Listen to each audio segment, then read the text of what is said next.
All right, people. Welcome back to the channel. This is Comic Book Opinion. My name is Elias. Thank you for listening. Thank you for visiting. This week in comic books, I'm going to talk about my opinion and thoughts of what came out this week. Very good week in comic books, man. I read a lot of good stuff, so I'm going to get into it. I'm going to make this video. The first of it is going to be what I read, the new picks of the week, some old school finds that I got. I'm gonna share that and some of the covers that I found that I think are were the best covers of the week. So again, thanks for listening. The first thing I got into was Herculoids. Issue number 1 came out I think a week ago, 2 weeks ago. Sorry for the glare, but this was pretty good. Again, if you're into that old school cartoon nostalgia, this was really good. The second issue had to make more with the actual characters, their world building, how they fight, and the resources that are that they're trying to protect on their planet. It got really good and interesting. The art is really good for what it is. This is a pretty good comic book for the second issue. A lot better than that first one. And the cover, I think there was another cover, but this is the one that stuck out the most to me. So it's a pretty cool cover. Sorry for that glare. Alright. Also that came out was Thundercats Lost. So I got a couple of the Thundercats new run that's been out lately. This is not a one-shot, but I think this has to do with a prelude to the main story, because when I was reading it, I had the feeling of this is happening way before the main characters like Lion-O and Lion-O and all of them. They introduced some new other characters where they were pretty cool, and there's a war that's going on, but it's like the old school, again, nostalgia feel to it, where some of these Thundercats wake up from being in a cryo sleep, and there's just a war going on, and they're trying to figure out what's going on and trying to survive. Pretty cool. Art is good. The color's good. Again, you get that old school nostalgia feel for it. Awesome. Not bad if you're into that old school stuff. Thundercats pretty dope. So, Challenges of the Unknown, issue number 4. Okay, every time I read this, it gets a little bit better and better, more intriguing. So it has to do with the Anomalies from Darkseid. And the Challengers of the Unknown, I think there are 4 to 5 members, but each want to go out their separate ways into the universe to explore them. One of them went to like this old dinosaur savage type land. The other one went to under the sea. And this one is somewhere in space. And this one where they run into a like an asteroid that's almost like alive. So what happens is that every time they explore one of these, something happens where they're getting this thing called, I think it was called the Omega Energy. I could be wrong. I just finished reading it and I can't remember. That's how my mind works. But still, they get this kind of energy which is affecting them by giving them the total opposite of like dark energy to them and kind of killing them at the same time. So that's why Mr. Terrific is locking them up every time they find something out. Again, it just keeps getting more and more intriguing. The overall story of where it's going to lead to looks like it's going to be like a big thing, like a big time event. So yeah, it's pretty cool. Challenges of the Unknown. They've been out for a while, so I don't know how many runs this is, but this is pretty cool. Check it out if you haven't checked it out. All right, so there's One World Under Doom. This is issue number 2. Oh man. Okay, so this was half good, half okay, and really, really good. I got this cover. I got 2 covers. I'll share the other one later, but this is the one that I read. This is pretty cool. I like how they kind of explain what Doctor Doom true thing that he wants, his true intent that he wants to do with this power that he has, and he happens to be talking to his granddaughter from the Fantastic Four. I forgot her name. Again, sorry, I'm really bad with names. Just bear with me. But the whole interaction with those two was pretty cool through the whole story. The only thing I kind of didn't like, again, was certain aspects of the art just came across not too detailed, kind of corny at times, but overall it was pretty good. Again, this seems like it's going to be like a big world event, and it should some serious consequences should be going down and all this other stuff, but it's not coming across that like at 100, you know, or maybe at about a 75%. I don't know what they're doing. They kind of dragging it along a little bit. I don't know, but yeah, but it's pretty good overall. I like where the story is going and where it might go. The thing is that he broke all the borders within the whole world, so there's no borders, so all nations could travel to other nations, and he's letting everybody be free, which half of the world thinks is crazy, and the other world thinks is, oh yeah, I'm down with it. So he has this like mixed reaction, and then at the very end, he does confront the Fantastic Four. And what's pretty cool about the at the very end, that's what the overall book was. That was really cool. Not for spoilers, I don't know, but he helps out the Thing. That's all I gotta say. It was badass though. All right, so the next thing I read was Sacrifices from Image Comics. This is in no particular order, like no DC Marvel first and all this other stuff. So it's just how I read it in order. So Sacrifices is issue number 16. I have a previous video of talking about the whole kind of story and the premise. This just keeps getting better and better. The art is always good. The composition, the transactions, the transitions, the way they talk, everything's cool. This whole world building is pretty awesome. So it finally comes to a head where the sun god, the god of all gods, he finally appears, and he's all pissed off because of his daughter. His daughter was called Lunar, Soul Lunar, I think that's her name. It's a pretty cool name. But she's on the run. She's helping other kids get away from being sacrificed. And this the sun god, her father, comes and kind of just wrecks it. And yeah, it's pretty cool. So if you haven't got into any kind of series, if you could find the first few issues of this or the graphic novel, get into this. This is a pretty cool story. All right, so what really kicked ass this week was G.I. Joe. Holy shit. This is issue number 5 from Image. This is the new Energon Universe thing. Yo, this was badass. Yo, 100 top notch. This is what's up. This, again, gives you like an old school nostalgia look with the new school twist to it, man. The art is fantastic. The way they talking to each other, the banter, the panels when they switch to transition to the next scene and all that stuff is really, really, really good. Again, this like feels like you're reading a TV show. You're watching a TV show, and this is badass. Destro is awesome in this.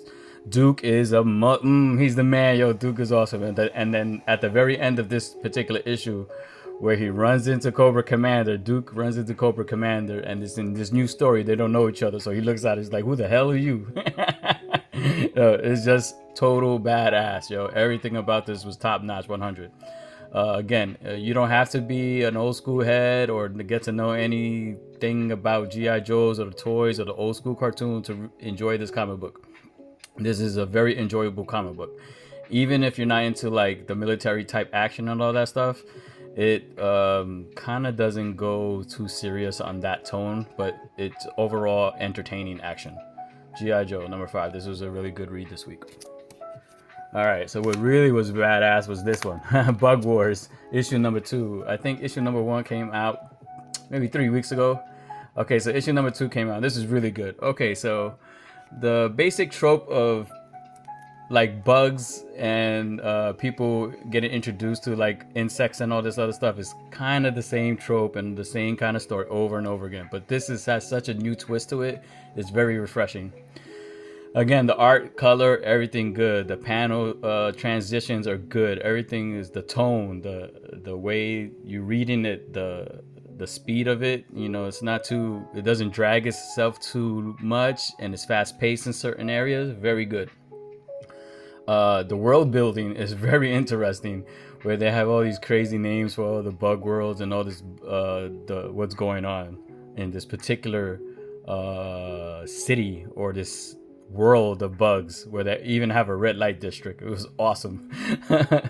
But the kid, and he has a cool name, I just can't remember it. It's something like, not Slayer, something like that, something similar. Anyways, he has this amulet where he ran into issue number 1, and issue number 2 he's trying to see how he can control it or not. So he touches they fully haven't explained how or why he can control it, but he can control it somehow, and it brings him back to human form, back into the insect form.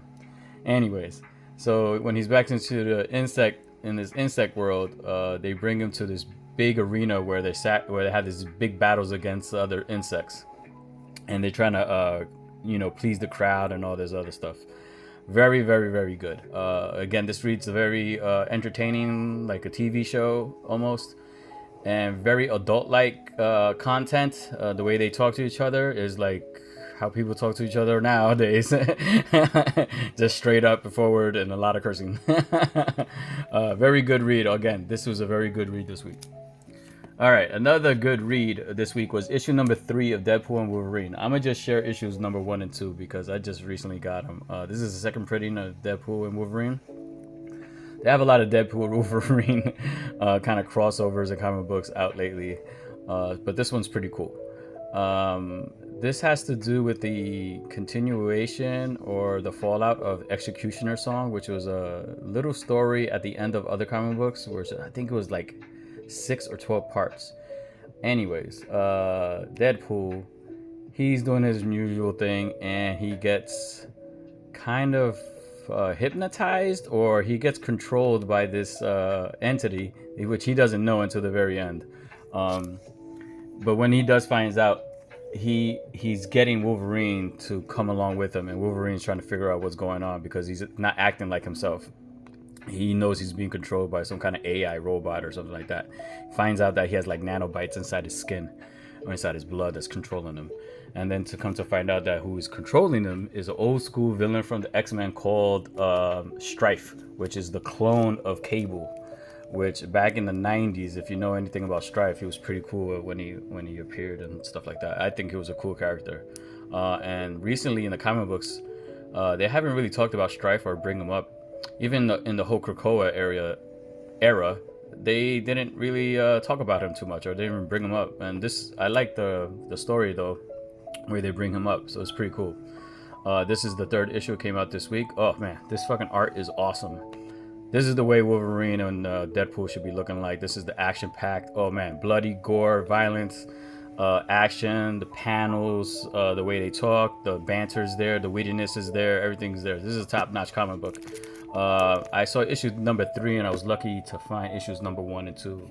And I'm not mad that I got a second printing of issue number 1. So yeah, but this was another good read of the week. This is very good. Get your hands on this if you haven't. All right, so the last comic book that I'm going to talk about that was really good, that was a really good comic book to read, was Batman Absolute Batman number 6. Every time I read the comic book, man, it just gets better and better. And this happens to be the best issue so far. Man, this kicked ass. This is so good. Again, Dracota's art is fantastic, man. Color is beautiful. The darkness, the tone, the grittiness, oh, badass. Yo, this is how people want Batman, I think. And this is how I like my Batman. Just no bars. Man, hands down, kicking your ass straight to the point. Let's get into it, bro. This shit it was really good. The story was good. The flashback with his mom's and how it interacts with what was going on at the present time was perfect. Everything was good about this. And there is a point in this where his costume is so cool, where I don't know if it's like it's almost like robotic at the time. You could connect certain AI to it, I guess, to help it function and stuff like that, which they kind of show at the end. But he does something in this comic book with the with his with his costume, with his helmet and all this other stuff was badass. Oh, and I'm not gonna spoil it, but there was this one scene where he grabbed a bowling ball and smashed Homeboy's head in with this bowling ball. Yo, that was the most gangster shit, yo. Again, Absolute Batman, the creators that are doing this right now, they're having really fun with it, and they're going all out with it. This is awesome read. Again, out of all the Absolute ones, Batman's the number 1 on my list, and this happened to be the best issue so far. So that was kind of the newer stuff that I read. I'm gonna share some of the older stuff that I got, just comic book hunting that I found. Bear with me. All right, and I'm just gonna share what I found. Later on, I might read them and tell you in another video what I think about it. So I saw this Star Riders. This was really interesting. It reminds me of like GoBots and Transformers, but with a edgier tone to it, edgier look to it. The art is beautiful in the covers. So I'm gonna just show you the covers. If you know anything about this series, let me know about it if you read it. But it's a 4-part series from Marvel, so 75 cents back in the day. So you know that's cool. So that reminds me of like Laserbeak from Transformers, but with just a crazier looking look. They're not newsstands, which was all right. So, but I got all 4 of them for a decent price.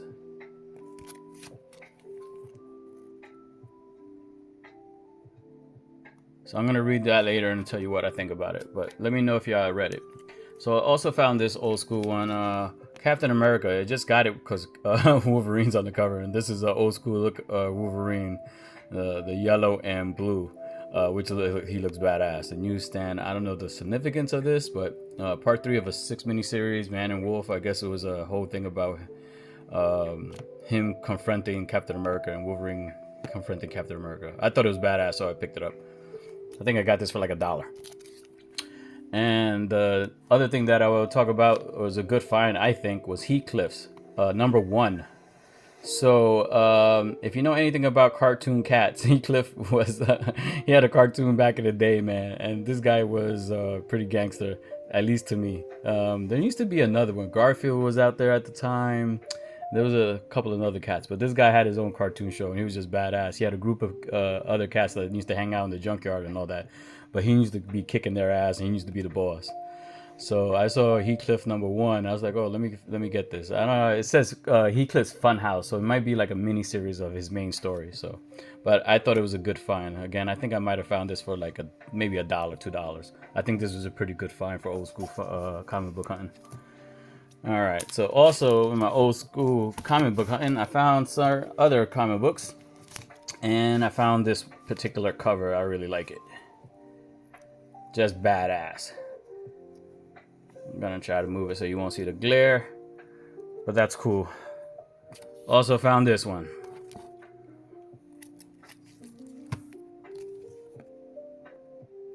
All right, and then I found this one, Spider-Man Alien Reality, but it's the symbiote Spider-Man, which he looks so cool with the black suit with the Sorcerer Supreme outfit on, or the cape, which I thought it was so badass. So I found that cover. I had to pick it up. And this is just what I'm finding comic book hunting. Also, this was the other One World Under Doom. I found this one. I thought it was cool because it's dinosaur Doctor Doom, and it's just badass. This was a variant cover that came out this week. So I thought that was one of the best covers of the week. So, and then this one. Woo! I love this one. Batman number 6. Again, I read the other one, but didn't open this one because I think this is one of the cool covers that came out this week too. So there are 2 more covers that I'll share with you that I thought was really badass. Was the Saga one, issue 72. Okay, so if you haven't been reading Saga's another good story, man. This is an epic story. The first, I think it was the first 54 issues that came out. You could get in a graphic novel, and I suggest you get that if you want a really good read. Something that will blow your mind, something that reflects today's society without getting it too deep into it. But man, this was good. And Gus, one of the most not iconic, but he's a very lovable character. He's a very good character in the whole Saga series, and they finally gave him a cover. So that's pretty badass, I thought. So this was my second cover of the week, and my last one was this one. Miles Morales number 31 variant cover, and I think it's just badass because he's upside down reading a comic book or reading his story, which is dope. When I was getting my comic books, this is the only copy they had of this. I went to 2-3 other stores. I wanted to get another copy, and they didn't have it. So a lot of people, I guess, are ordering this through their box, and I don't know how rare this might be, but I think this was a pretty good find of the week, of the best cover of the week. All right, so that's all I got. Let me know what y'all think. Let me know what y'all read. Thanks for listening. Thanks for visiting my channel, Comic Book Opinion. Have a good one out there. Be easy, people.